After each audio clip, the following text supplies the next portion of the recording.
Y no tengo duda, como todos aquellos que peinamos canas, que él se acuerda perfectamente dónde estaba y cómo se enteró y qué sintió ese 18 de julio con el nuevo atentado que se producía en el corazón de esta capital federal, el atentado a la AMIA.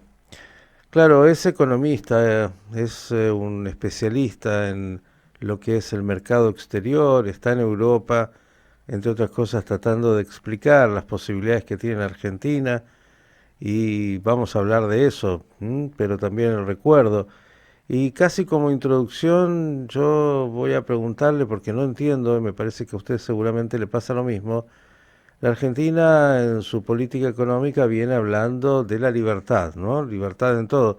Pero parece que esa libertad tiene, bueno, algunos lugares donde no es tan libre. Por ejemplo, cuando el dólar se mueve, dicen que interviene el gobierno para tratar de que no se vaya a escapar y que eso produzca todo lo que ya conocemos en términos de, bueno, la inestabilidad de los mercados.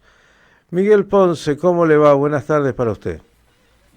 No, muy bien, Miguel. Estamos haciendo una experiencia, espero se escuche bien y me veas bien. Si esto es así, continuamos. Y te cuento que estoy muy conmovido. Cada 18 de julio me ocurre lo mismo. ¿Por qué? Porque yo estaba por trabajo fuera de Buenos Aires, en Córdoba. Había tenido una noche donde había hablado en la Cámara de Comercio Exterior de Córdoba, por lo tanto había terminado muy tarde. Me despierto en el hotel y lo primero que hago, esta deformación profesional que tenemos varios de nosotros de conectarnos con las noticias, prendo el televisor que lo tenía frente a mi cama, estaba solo en el hotel, ¿no es cierto?, en la habitación, prendo y aparece esto. Y la verdad es que fue una sensación superadora. Me acuerdo hora por hora lo que me ocurrió ese día. Lo primero que hice fue llamar a mi mujer, que tenía que pasar por allí a una determinada hora por un compromiso, un turno por mi hijo pequeño, el que ahora está viviendo en España, y la verdad es que todo el día estuvimos muy alterados. Yo estaba en la escuela de psicología social y al día siguiente, ya en Buenos Aires, había vuelto ese mismo día, tenía que volver, ya mi tarea había concluido en Córdoba, tenemos una reunión de grupo. En la escuela de psicología los grupos operativos están integrados por gente de muchísima heterogeneidad. Terminamos llorando todos, todos. Me acuerdo que Patricia Walsh presidía el centro de estudiantes, yo era el que lo había armado, era el secretario general. Convocamos automáticamente una asamblea y se decidió que la escuela de psicología social iba de una u otra manera a marchar si había marchas, a llevar solidaridad si era posible. Es decir, fue una conmoción que aún hoy, cuando me despertaba esta mañana y veía 18 de julio, la verdad es que es algo que nos va a quedar en la memoria, eh, creo, para siempre. Ujú. Creo que para siempre. Pero bueno, esto es lo que nos toca vivir. Seguramente hoy habrá mucho recordatorio al respecto. No se da en un momento indiferente de lo que está ocurriendo con la política mundial y nuestro rol dentro de ella. Hace 48 horas o 72 horas el principal responsable político de Irán colocó a la Argentina como un probable objetivo. Yo vengo diciendo que de toda Latinoamérica el país más vulnerable por el alineamiento político, obviamente, es Argentina. Así que, por lo tanto, este es un aniversario muy especial y lo que seguramente muchos se estarán preguntando es, ¿y la justicia cuándo? ¿Para cuándo la justicia? ¿Cómo puede ser?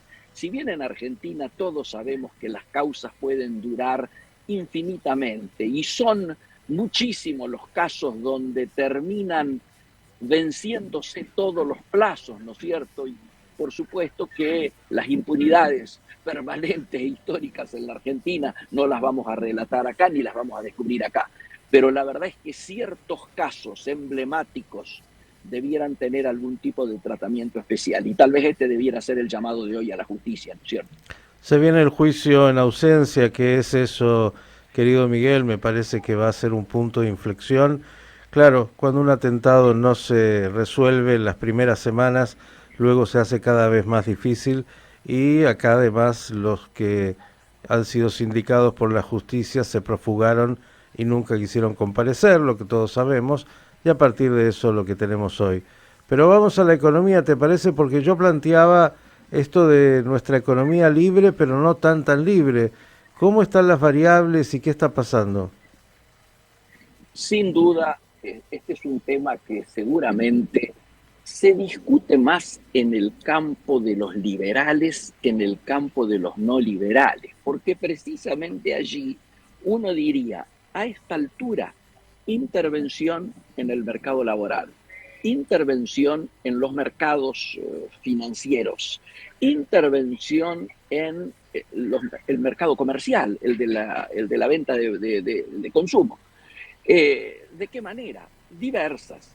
Obviamente, ahora sabemos que a fin de mes el Fondo Monetario va a dar su evaluación de cómo está marchando el plan y uno de los temas más ríspidos es la intervención en el mercado de cambios con los dólares que el propio Fondo Monetario ha prestado para tratar de mantener, ¿no es cierto?, los valores y los dólares financieros quietos, que es uno de los objetivos centrales de campaña para llegar a octubre de la mejor manera posible con ese tema.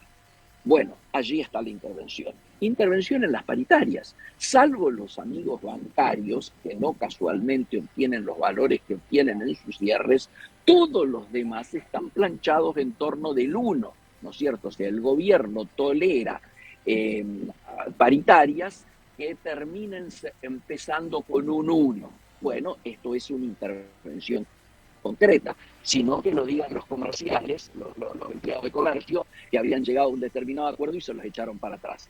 Intervención en el mercado de los bienes y consumos. ¿Qué pasa? En los supermercados te llaman a los formadores de precios y te dicen, ¿por qué no mirás las estadísticas de cuánto está entrando desde el exterior? ¿Por qué no estás mirando los costos y empezás a traer leche de Uruguay, hay bondiolas brasileras, de China, lo que se te ocurra?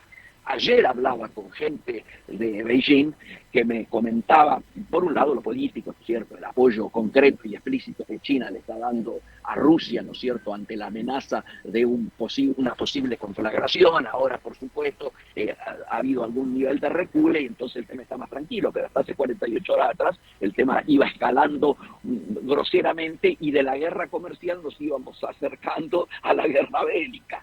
Pero me comentaban el otro tema, el que tiene que ver con lo que estamos tocando. Nunca se ha visto tantos argentinos en las ferias chinas y nunca se ha visto a China hacer los esfuerzos que está haciendo para que los compradores argentinos no tengan el menor de los problemas. Visas por 30 días, automáticamente, no tenés que sacar visa. Pero no solo eso, han armado una línea aérea por el cual antes vos tardabas 40 horas por lo menos, ahora tardás un día. Solamente haces escala en Nueva Zelanda y después es China. Bueno, se está trayendo de todo, se está trayendo cosas repetidas. Vamos a ver, lo charlábamos contigo, en menos de un mes, un espectáculo en los puertos argentinos de gente que se equivocó, entre comillas, por falta de inteligencia comercial, que no le está prestando la embajada allá porque está abarrotada, no tienen personal para atender a tantos, y entonces hay muchos empresarios que viendo costos y viendo artículos que piensan que pueden funcionar en Argentina, los pagan, cierran operaciones, etcétera, y cuando llegan acá, eso acaba de llegar a introducirse al mercado. No sé si me entiendes. El costado positivo de esto es que también se están comprando muchos bienes de capital, porque esos bienes de capital eran casi a precio de ganga. Ni hablemos si el tema de la escalada comercial, de la guerra comercial, de los aranceles, no llegase a buen puerto entre China y Estados Unidos, porque entonces sí vamos a ver números que jamás pensábamos ver en términos de las cosas que van a llegar a precio de ganga o a precio de remate, como suele decirse, ¿no es cierto?, a estas latitudes. Miguel, quiero aprovechar un minuto más. Estás ya hace un par de semanas ahí en España, en Europa, en Italia. Digo, danos un Y minuto. tengo que alargar. ¿Ves? Tienes verano, entiendo, pero digo, más allá del verano, eh, cuéntanos cómo se está viviendo Europa. Europa, dicen muchos, está pasando por una crisis fenomenal. ¿Es así?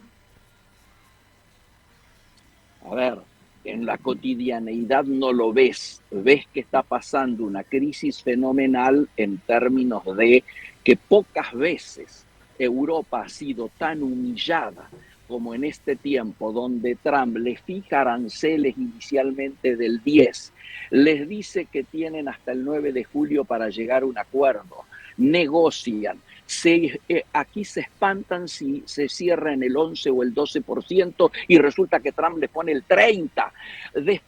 A la semana siguiente de haberse arrodillados todos en la OTAN y haber votado un 5% para que se le compre armas a quién, al complejo industrial militar de los Estados Unidos. Es decir, esa sensación que tiene Europa de que nos están usando para achicar el déficit comercial y la gran deuda histórica que tiene los Estados Unidos, bueno, es, yo te diría, un motivo de preocupación. El segundo motivo de preocupación es que hay, así como ha crecido fuertemente el antisemitismo, ahora yo lo ampliaría y está creciendo fuertemente el tema de echarle la culpa de todo lo que pasa a los inmigrantes, a los extranjeros, a los distintos.